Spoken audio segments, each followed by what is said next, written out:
Wala, my people. Today I'll go get news for ground over. I tell that, it's my tell me chance. Who goes? Nigeria police said that they won't come. See, make a call from make a also how it goes. I say, look at ambulance. Most second ambulance. So, ambulance.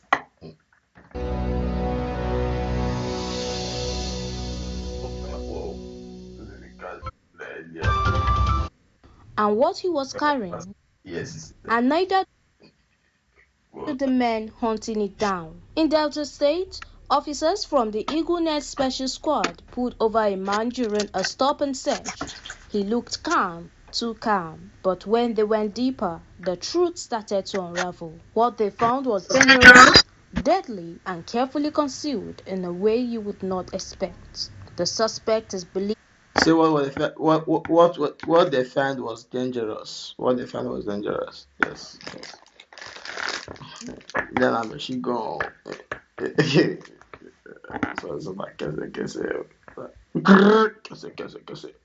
To be a member of a notorious cult group, and what he was carrying, enough to cause serious damage. Thanks to the officers who stay alert and never back down, one more threat was removed from the streets of Delta. The discovery was bold, the hiding spot even Right. bolder. Watch how it unfolded on Crime Fighters Case File.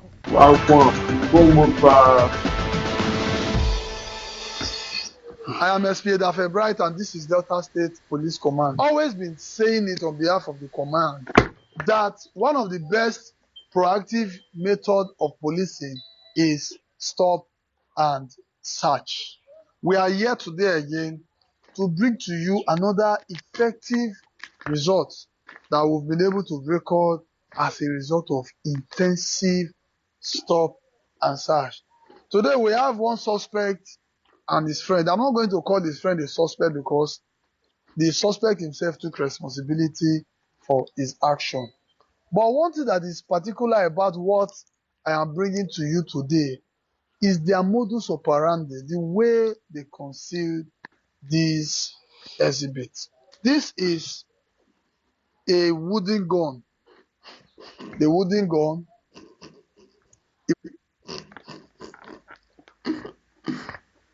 It's a machine gun they carry. Now, wouldn't go. What the fuck? Bumbo club.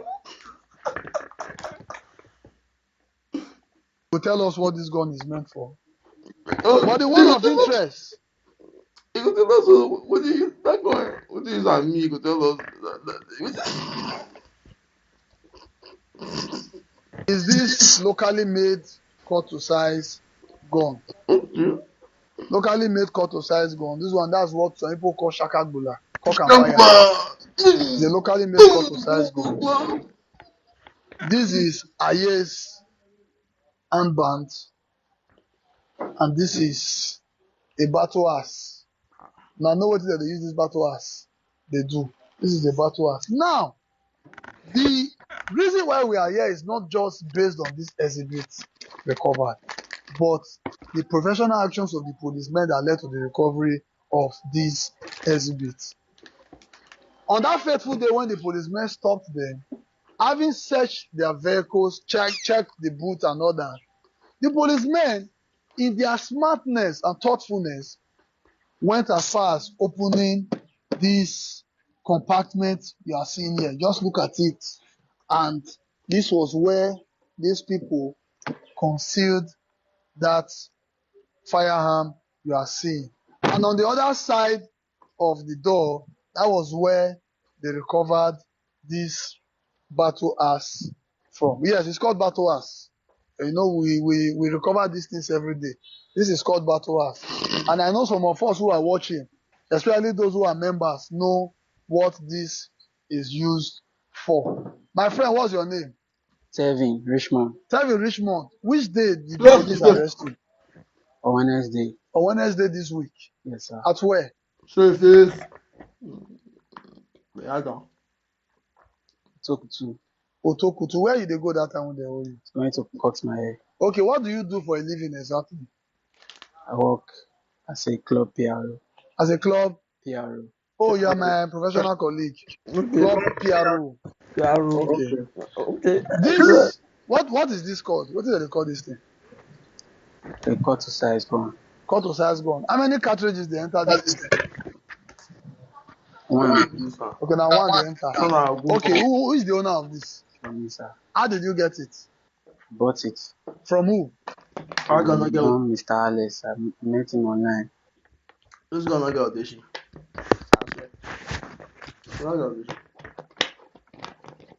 I said for it. Not gonna have audition. I don't feel like now. Boom boom boom. You met him online. Yes, sir. It will belong to you or you met him face to face? He brought it by himself. Yes, sir. How much did you get it? 87,000. Okay, he said he bought it 87,000 for one Mr. Who? Alice. Mr. Alex.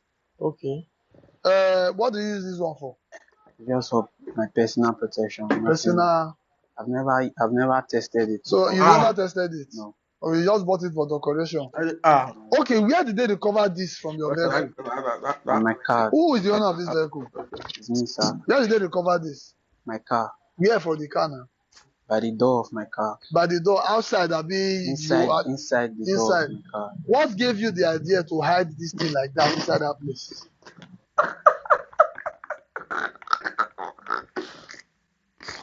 What gave you the idea?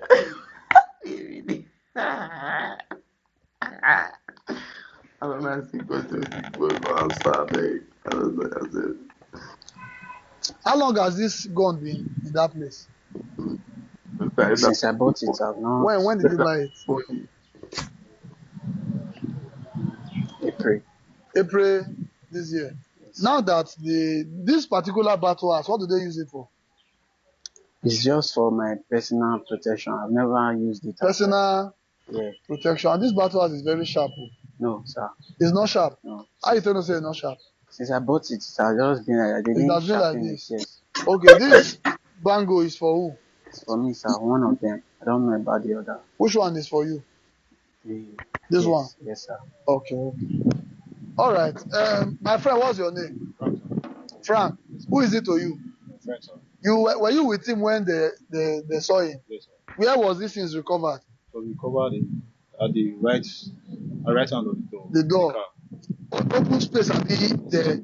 So when the policemen they try to open that place, what were you thinking? You not say something about that they mad? I was not even thinking anything because I thought there was nothing inside the car. But you don't wonder why police they go that far. No. Okay, like I was saying, the reason why I brought this to you is to let you know why you should encourage the police when they are doing stop and search.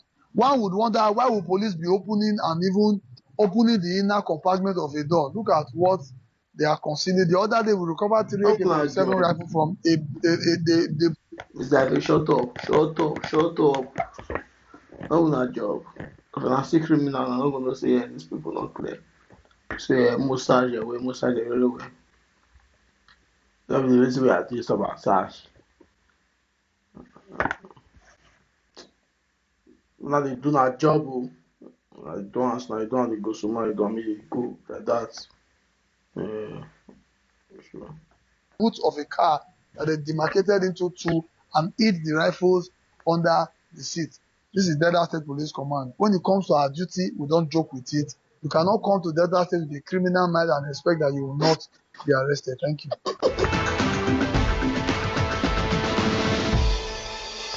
Trusting the police. Who is like what? At all times. Who goes you? There's a few. I'm going to watch more. This there's a few. Oh, very funny. Crowned at the crime does not always knock down the door. Sometimes it walks in quietly and makes a phone call. That was exactly the case with 40-year-old Kingsley Ugochukwu. He was picked up during a police raid in Ogwachukwu, Delta State. Officers found a locally fabricated pistol on him, a serious offense, no doubt. But what happened at the station? That's where the story takes a sharp twist. While in custody, Kingsley quietly made a phone call. He called his wife and told her to get rid of the other gun still hidden at home. He knew what was coming. He knew the police would not stop with just him. They would be heading to the house next. He thought no one was listening, but the police were already one step ahead. His one phone call compounded his problems even more. And what happened next? I happen to dey get this news. This one na from data and data this up so most say they go. Omo, data state police glad that police by people they work if I talk carry body boot, carry body boot. You have to see it to believe it. Watch the full story on Cry Fighters Case File.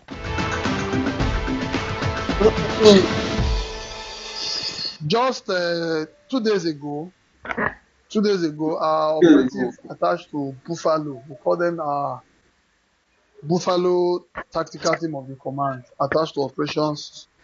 They got an information which they acted upon and stormed a particular place in Ogwashukwu that is famous for where court-related activities usually occur in that area. So on getting there, among the suspects they saw, one of them quickly disposed this locally fabricated Beretta pistol.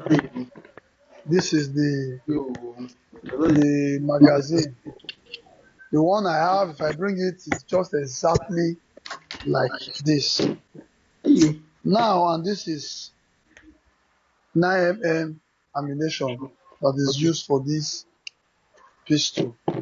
So having recovered this, initially they claimed not to be responsible or be in possession of this until he was eventually arrested and interrogated, where he now admitted ownership. But the funniest part of it all is that in the course of investigation, he was able to get across to his wife and ask the wife to check a particular place in his house and quickly dispose this other double barrel long gun and these 2 rounds of live cartridges. We have our ways and we know how to do our job. So eventually we got that intelligence that he has reached out to the wife, because ordinarily having recovered this, the next thing to do is to carry out what we call SW, that is executing a search warrant in his house. So because he knew that is the next step, he quickly placed the call to ensure that we will not be able to recover this. But we eventually got to the house, arrested the wife, who initially denied. But eventually, when she got to the office, she had to open up and say, yes, the husband actually called her to do away with this arm. And she told us that she threw this arm at an uncompleted building. We went there, and lo and behold, we recovered this firearm and 2 live cartridges. So, my brother, now your turn. Now, what's your name? My name is Ugo Kingsley. Where did they recover this? On the site where I'm working. In your site? Where is the site? At Ogwashukwu. At Ogwashukwu. Which day they see you? Which day they come get this thing? On Monday. On Monday. Okay, so on that Monday, when they came, was this thing in your hand, or you don't see the policeman, you control him? It was somewhere and I discovered it here. Who put on there? Me. Okay, now why did you put it there? Because I saw the police coming. You saw the police coming. So which automatically means that you know that it was wrong for you to be in possession of this. Why I did it is because I feel I'm not with my ID card as a vigilante man at the moment to identify myself. Is this part of the approved weapons for vigilante? No, sir. Okay. So continue nailing yourself, okay? So while you were here, how did you get across to your wife? It was not here. Okay, how did you reach out to your wife? It was when we were in Okpanam. division. The people there called me out, said they know me, that I have not been. How did you call your wife? They gave me my phone there. Okay, you now called your wife. When you called your wife, what did you tell your wife to do? I told her to check the house. If there is anything, she should remove it, that the police is coming. If there is anything? Yes. What do you mean by anything? As this dog barrel, should remove it. Be specific. Now, if there's anything, does your wife know the meaning of anything? Anything can mean your bed. It can mean your clothes. So always try and be specific. Okay? Because the people that be go PRO.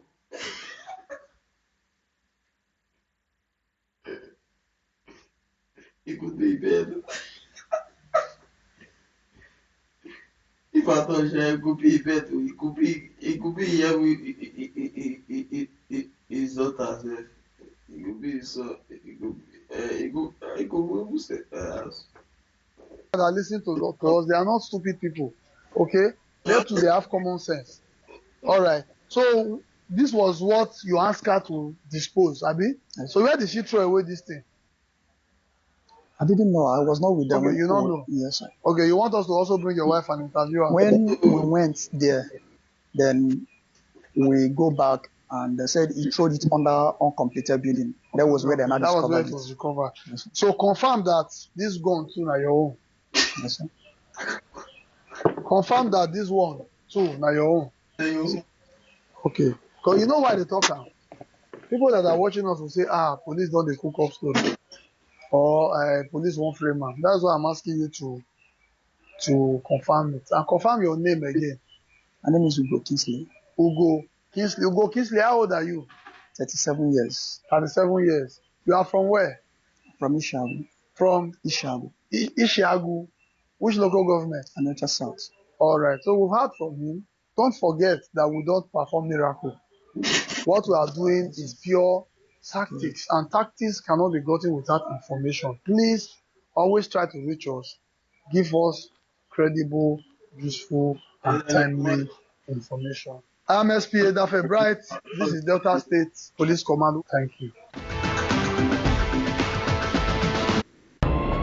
In Las Vegas, an ex-convict is back to his old ways. Big money cons, low-level burglary, and violent assaults. Local police track him, but he's gone. The way US police catch criminals like 180 something, 190 something, and look at that other face going at 2025. I will feel people. I go have to sue my police on it. No go to us say I caught the president of the car because they don't see evidence. So you say you don't have anything I do. When we caught, I caught it out like top person. This one. Oh yeah, national crime. Oh yeah, na crime. But just I just do violence. Someone. So I will fuck with you too. Yes.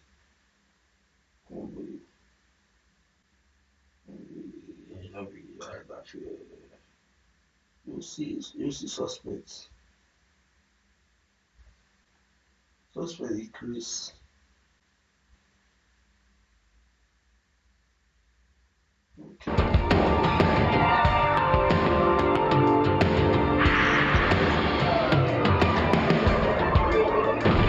Death. Authorities track the pair, but always find themselves one step behind. I'm Jim Kallstrom, former head of the FBI's New York office. The FBI and police. This is John Casting. I was at Duffy.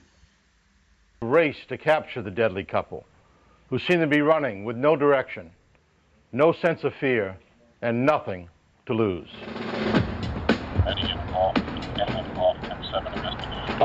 10-7 investigation, Eddie and both. September 25th, 1993. Friends of 74-year-old Guy Goodman contact the Palmyra, Pennsylvania police. They're concerned because they have not heard from him in over a week. Goodman's landlord meets an officer at his rented house. You have a key for the door there? I do. Okay, let's go check it out. Okay.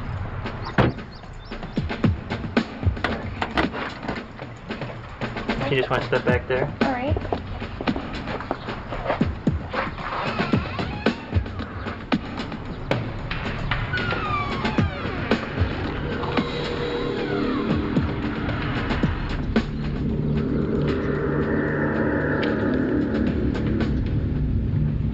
The officer observes shards of broken porcelain on the floor and dried blood on the floor and walls. Blood spatter trails down the hall and leads to the basement stairs.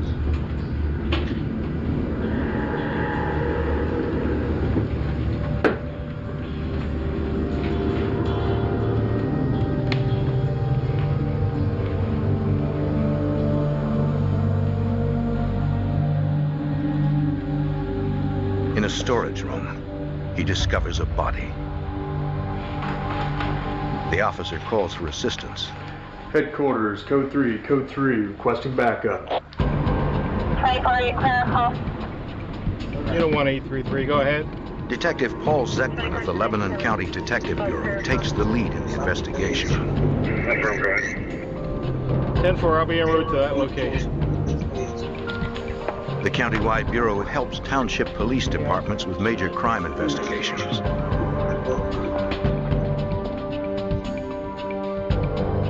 It was evident that the house had been ransacked. The kitchen drawers were open, things were strewn around on the floor. Going down into the basement area, you could see drag marks led from the stairway to a small storage room. The crime scene is gruesome. The victim's hands and feet are tied behind his back. Several layers of plastic bags, sheets, and blankets enshroud his head. Coverings are tightened at his neck with makeshift binding. That's why I said some evidence of horror. Some evidence of horror. I don't like that feels there, no. Shout out to that for you. I try to keep up before 2030, maybe more I believe. These items were either duct taped or tied with electrical cords. The plastic bag was duct taped over the cloth covering. Hoping to find a trace of the perpetrator, crime scene investigators carefully process the house. They dust every surface for latent fingerprints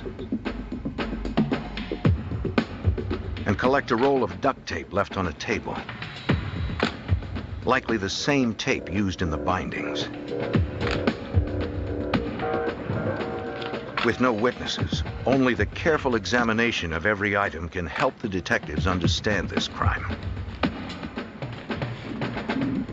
We were trying to not only obtain the forensic evidence, but we were also trying to determine if any of the property was taken from the residence.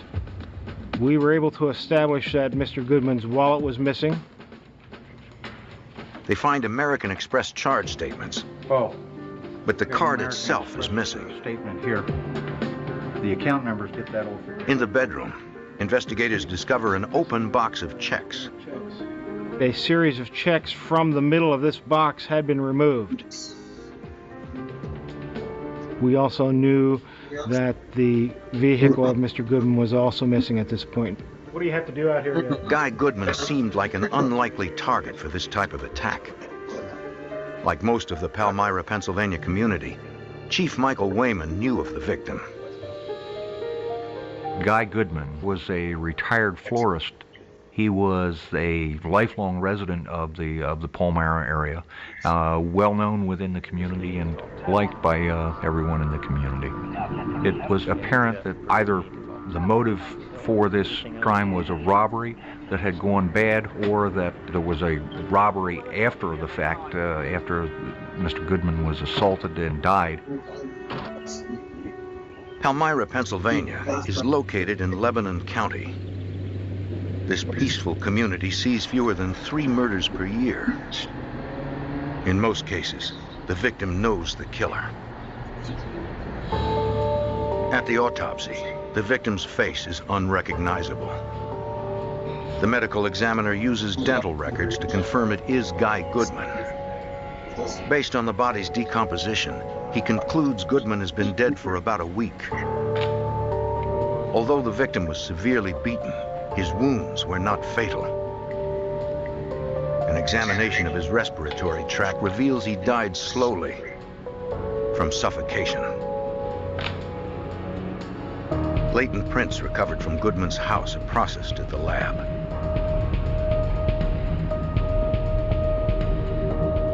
Examiners check the prints against local arrest records and find a match.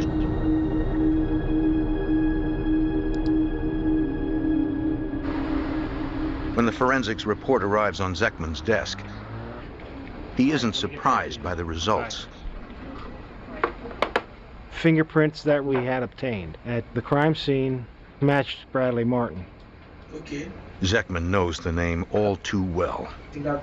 I just entered him as a wanted person, charging him with the escape from the county prison, so I knew he was on the run. Many of Lebanon County's inmates are part of a work release program. Bradley Martin, a repeat thief and drug user, is one of these work release prisoners. Over a week earlier, Martin used a 2-hour pass, a weekly perk of the work release program, to meet his new girlfriend, Carolyn King. 27-year-old King worked at a factory where she met the 21-year-old work release prisoner. When Martin failed to return, prison officials launched a fugitive investigation. They called the Lebanon County Detective Bureau.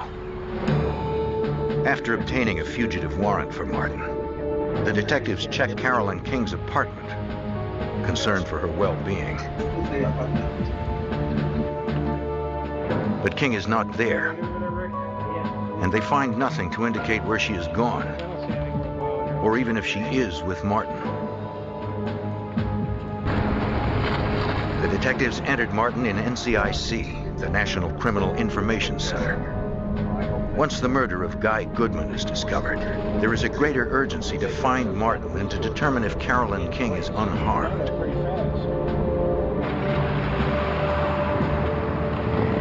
The detectives interview Martin's friends and co-workers.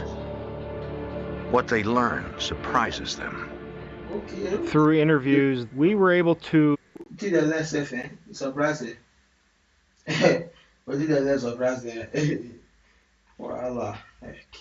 establish that Bradley Martin and Carolyn King were together several days after Guy Goodman was murdered. We were able to establish that they were together in the Palmyra area, and then it was just blank.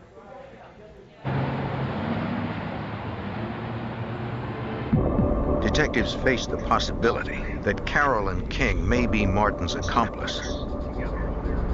Earlier, when Detective Zekman ran a statewide background check on King, she came up clean. He tries again, this time using a national database. He learns she has a long criminal history, including theft and check forgery. She has outstanding warrants for her arrest and is also a suspect in 2 murders in Virginia. The detectives have no idea where the 2 suspects are. If they left town right after the Goodman murder, they have more than a week's head start. Detectives hope to track the suspects using the American Express charge card and the checks stolen from the victim's home. Okay, let me call the guy at the American Express Security Department. That's great. Detective Wayman asks American Express Global Security in New York to help. Joe Gannon, the chief investigator in Amex Security, works to assist the police. And I'll be back to you as soon as I can. Got it. Thanks. We flagged Mr. Goodman's account because he was the victim of a homicide, and the chances were that the perpetrators of that homicide were in possession of that card. A review of Goodman's account shows purchases made after Goodman's death. The transactions leave a trail that may lead to Goodman's killer. We discovered that the charges began in western Pennsylvania and continued out through the Ohio Valley, down into Iowa and Kansas, and then they turned north. And the last transaction we had on record was in Rapid City, South Dakota. Armed with a solid lead, the Pennsylvania detectives waste no time. They catch the next available flight to Rapid City, South Dakota. The killers had disappeared. But the victim's charge card had become the investigators' best informant.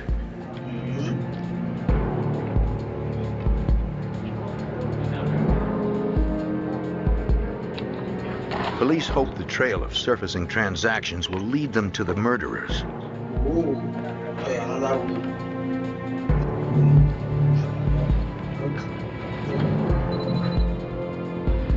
Within hours, the Pennsylvania detectives arrive in Rapid City. Accompanied by local police, they visit the last stores where the charge card was used. Interviews with clerks verify their suspicions. Up until this point, we were speculating that Bradley Martin and Carolyn King were the two people that were using Goodman's American Express card. I'm going to show you some photographs. Then, investigators catch their first real break. Some of the individuals were able to identify Bradley Martin as the user of the card. Some were able to identify Carolyn King as the user of the card. The revelation confirms their theory. It was no longer a whodunit. We knew for certain who had done it. Now it was a matter of changing the focus of the investigation to apprehending them. The Pennsylvania detectives circulate photos and detailed information about the suspects to all South Dakota law enforcement agencies. The Rapid City Police Fraud Unit, or Bunko Squad, tells them of an interracial couple who've been passing bad checks at local stores. The Rapid City Police Department had a black and white bunco team who were trying to do a con game within the area. It was a black female and a white male driving a vehicle with Virginia plates. We knew that this fit the description of Carolyn King and Bradley Martin. We knew that Carolyn King had a vehicle with Virginia plates. We felt that they were there working in the Rapid City area. Driver's license registration, please. The Pennsylvania detectives assist as Rapid City Police pull over the couple in the car with Virginia plates. They confirm the couple is the team Rapid City detectives have been hunting, but not the suspected killers. The black female and the white male were in fact not Martin and King. They were just simply another couple that matched the description and who were doing their own criminal activities.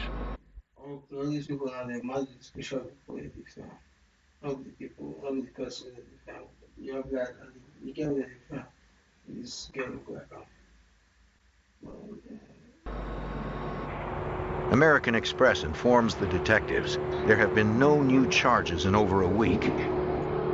The investigation appears to be back at the beginning with no leads. Okay, what I can do for you is give you... But King and Martin are having trouble using their murder victims' out-of-state checks. Let me get my manager for you, ma'am. They need another source of cash.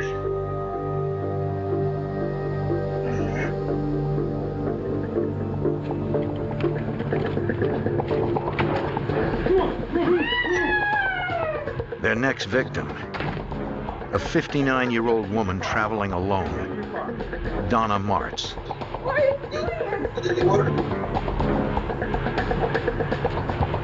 The terrified woman complies when they force her to take them to her car.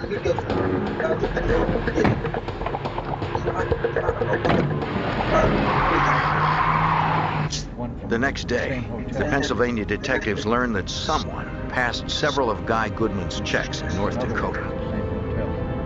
The bank had cleared checks written in a number of locations in the Bismarck, North Dakota area.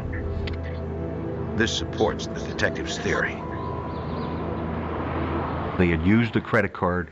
Now they were utilizing the checks stolen from Guy Goodman at the time of his homicide that further validated that they had to have been the persons who committed the homicide. Detective Allender, please. Zeckman phones authorities in Bismarck from the road. I'm Sergeant Zeckman from Lebanon County, Pennsylvania. I made contact with a detective within the Bismarck Police Department.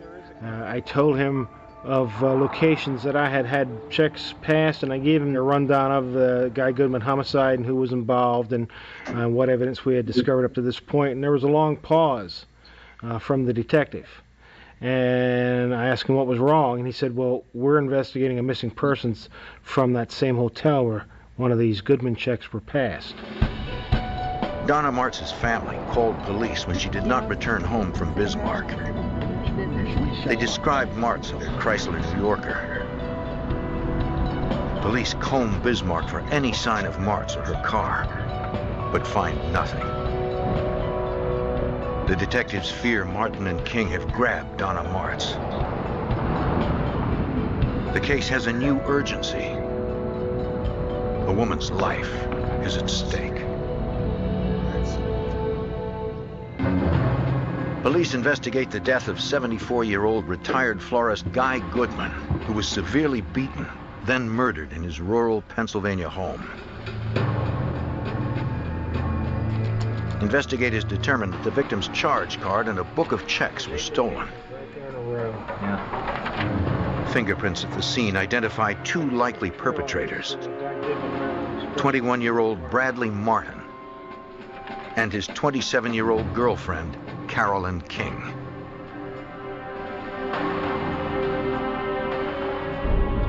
Pennsylvania detectives Paul Zeckman and Michael Wayman follow the pair of fugitives to Bismarck, North Dakota,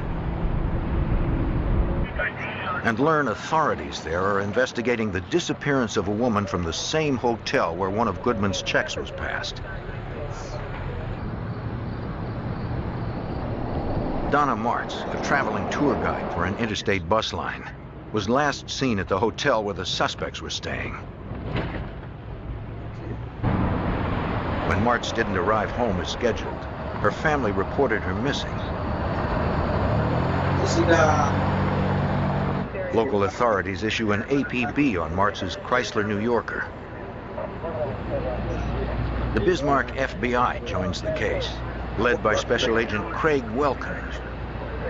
The FBI and the North Dakota Bureau of Criminal Investigation set up a task force which was joined by other agencies, including the Bismarck Police Department and the local Sheriff's Department. When the Pennsylvania detectives arrive in Bismarck, they share the information on the fugitives that they gathered over the past week. They became an integral part of the task force on this case. The linking of King and Martin was very critical in the investigation. With potential suspects identified in the abduction of Donna Martz, the task force still struggles for viable leads. They continue to search the hotel. We spoke with the clerks at the hotel in Bismarck where Donna Martz was last seen. And they were able to tell us that Bradley Martin and Carolyn King had stayed at the same hotel.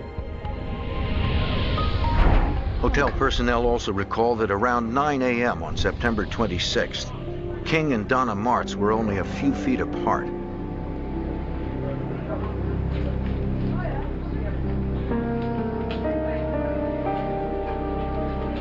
They were able to confirm that Carolyn King had been in the lobby at the same time that Donna Martz was in the small dining area having her continental breakfast. No one noticed Martz leaving the hotel with anyone, but investigators fear she's been kidnapped. Now they need to find out where the fugitives went next. Then, police discover Guy Goodman's car, abandoned, outside Bismarck. There is no sign of Donna Martz. And the search reveals only receipts from stores along the suspect's route and several unused checks bearing Goodman's name. Once again, the suspects have left authorities with no leads. FBI Special Agent Craig Welkin knows they must find Martz before her kidnappers decide to kill her. Everybody in an investigation like this is extremely busy. Lots of information coming in, including information that really is extraneous, but you don't know that at the time. So there's a lot of sifting and sorting of information, a lot of trying to prioritize and make sure that your primary emphasis is in the right direction to recover the victim alive and well and apprehend the suspects. Sleepless hours pass with no leads. Then, a break. Working with Donna Martz's bank, detectives learn her credit card was used in a shopping mall more than 100 miles away. She had no relatives out there. There was just absolutely no reason for her to go. My credit card, my credit card like it's not to be chopped, but it's not for another state like this right now. You might not get people for that state that the credit card to be chopped, so like this, so you might not get away for this. My credit card now, they don't get my credit card now, they used to want to track those demons. Go that way. The MO matches that of Goodman's killers. Martz's credit card started showing charges on it a day or so after she had gone missing. We were fairly certain that she was not the one doing the charges. The FBI dispatches teams to interview sales clerks at the mall. None of the clerks can positively identify Martin or King as the user of the card. But they are sure Martz did not make the purchases, which were for young men's clothing. When you're working the case, you become very much aware that the clock is working against you, particularly when you have a situation like this where we know that Guy Goodman was murdered. The next significant lead comes when Martz's account posts a withdrawal in Montana. It occurred days earlier at an ATM in the small town of Shelby. Montana FBI agents bring the ATM surveillance tape to the command post in Bismarck. Detectives Wayman and Zeckman positively identify Bradley Martin using Martz's credit card. It is the first definitive proof linking the suspects to Donna Martz. The tape confirms Martin and King traveled west, but there is still no sign of Martz. The evidence is building. Yet investigators' main concern is not prosecution, but finding Donna alive. And although we had an ideal that they were heading in a general direction of west, they could change that direction at any time. So it was very frustrating because we felt that there was a short time frame in which, if Donna Martz was still alive, that we would be able to apprehend them and save her. Special Agent Welkin knows they must speed up the process of tracking the victim's credit card usage. I contacted Ben Patty, a retired FBI special agent who was employed by a major credit card company issuing Donna Martz's card. At Visa's San Francisco headquarters, International Fraud Control Director Ben Patty agrees to help. Normally, when a cardholder uses their credit card, that bank that issued the card will not see that transaction information for 2 to 3 days. That's when it's posted, and the bank would then know where the transaction occurred. Craig Welkin was really wanting to find out when the card that belonged to Donna Martz was used in real time, which we could not do with the systems as they were at that time. To locate the suspects the instant they use the card, Visa must create a complex reporting system for a single credit card. But Donna Mart's life is on the line. We contacted the systems people in the computer center and explained to them what we wanted. They said, okay, we'll go into our systems, make the necessary changes in the mainframe computer so that this specific cardholder number could be captured as it came through our systems. The programmers estimate it will take at least 24 hours to create and implement the new program. FBI agents hope that the computer program will finally put them closer to the murder suspects and to Donna Martz before she, too, is killed. The coroner for Lebanon County, Pennsylvania, determined that retired florist Guy Goodman was savagely beaten and then slowly suffocated to death. His face was unrecognizable at the autopsy. The suspects, 21-year-old Bradley Martin and 27-year-old Carolyn King, have more than 20 felony convictions between them and are now fugitives on the run across the heartland of America. Authorities believe the couple is holding their latest victim, Donna Martz, captive and using her credit cards. The last charge was recorded in Montana. The FBI and police from across the country are in pursuit, tracking the suspects through the victim's credit card usage. Investigators remain one step behind. Led by Special Agent Craig Welkin. That was due to the flow of the information from the merchants to the credit card company, and then when that information was actually available from the computer database. In 1993, banking computers take days to post each transaction. Investigators await a new Visa program that will trap any activity on Martz's card. Pennsylvania detective Paul Zeckman chased the pair from the beginning of their flight. It was very frustrating being days behind locating places that Martz's credit card had been used, because we knew that, number one, this couple had killed Guy Goodman. We knew that Donna Martz potentially was going to be the next victim. If she had not already been killed, there was nothing we could do more than what we were doing to try and locate them and stop this from happening. Investigators try to estimate where the suspects will go next. They alert all law enforcement agencies on the suspects' possible routes.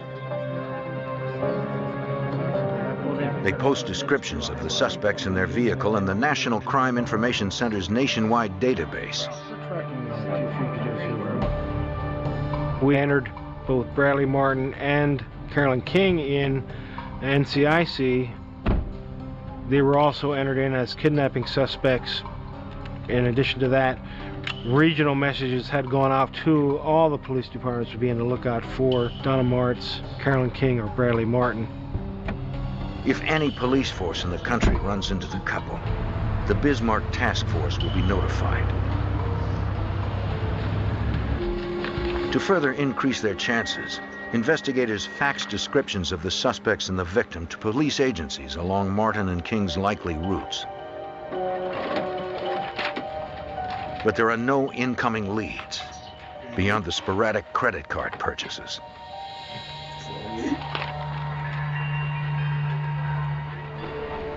Detectives Wayman and Zeckman returned to Pennsylvania to re-interview everyone who knows the fugitives. They hope Martin and King have made contact with someone back home. We continually talked to individuals in the Palmyra area who were associates of Bradley Martin, trying to find out if there was recent contact with him or Carolyn King, and if there was, where were they at, where did they call from. But no one offers new information. Despite every effort, investigators still have nothing. The FBI receives an update from the Visa Corporation in San Francisco.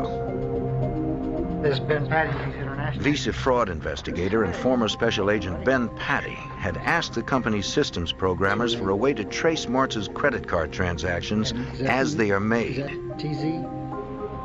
And I told the FBI, and we set up a system of contact between our systems people in Virginia, myself, and in the FBI, and their command post. After the system was in place, the first transaction that came through was a service station gas transaction in Southern California. It was in Los Angeles several hours earlier. Investigators are closer, but still too far behind. While the task force notifies authorities in the LA area, Visa gets another hit on Donna Martz's card. The transaction came through our systems in real time. As soon as it came through the systems, we notified the FBI's command post, and it would have been within our 2-hour time that the transaction actually occurred. Then a transaction is made at a hotel in National City outside San Diego. Agents at the command post contact the FBI's San Diego field office. And the lead goes to Supervisory Special Agent Sam Stanton. We received information that the Donna Martz credit card had been used at the hotel in National City. So immediately I dispatched agents over to the hotel off Interstate 5. Agents interviewed the manager and the security guard and employees at the hotel and was able to determine that a couple matching Martin and King had stayed at the hotel using Donna Martz's credit card. But the couple checked out 2 hours earlier, paying for the room with the Visa. Police officers and FBI agents swarmed the area, checking hotel parking lots, convenience stores, and gas stations for Donna Martz's Chrysler New Yorker or any sign of Martin and King. Special Agent Stanton knows finding the car is a long shot, especially when that car has a 2-hour lead on authorities. Of course, San Diego's a very large city, and to try to find a vehicle in a city that size would be almost impossible. But we did put out an all-points bulletin and notified the state judicial police and the federal police in Mexico and the Border Patrol, thinking that maybe the individuals were headed toward Mexico. The Tijuana border is the busiest in the world. In 1993, nearly 40,000 Americans cross into Mexico every day without having to show even an ID. If the fugitives and the Border Patrol, thinking that maybe the individuals were headed toward Mexico. The Tijuana border is the busiest in the world. In 1993, nearly 40,000 Americans cross into Mexico every day without having to show even an ID. If the fugitives make it past the border, it is unlikely they will ever be found. All right. I know it's been a couple of days, but have you heard from Brad or Carolyn? Well. Then, the Pennsylvania detectives finally catch a break that narrows the search. And what did he have to say? According to Chief Michael Wayman. San Diego. We received information from an associate of Bradley Martin's, indicating that they had received a phone call from Bradley, and that Bradley was in San Diego, that he was with Carolyn King, and that they were headed back towards Pennsylvania. We took that information. We notified the San Diego office of the FBI, and they in turn notified the California Highway Patrol. The fugitives made the call as they checked out of the hotel in San Diego. Martin and King still have a 2-hour lead, but authorities continue closing the gap. Soon a hunch and a bit of luck will bring the investigation to a violent and dangerous conclusion. Fall 1993. Authorities chase Bradley Martin and Carolyn King, suspected of murder in Pennsylvania and kidnapping in North Dakota. Investigators from both states are frustrated that for weeks they have been one step behind the suspects.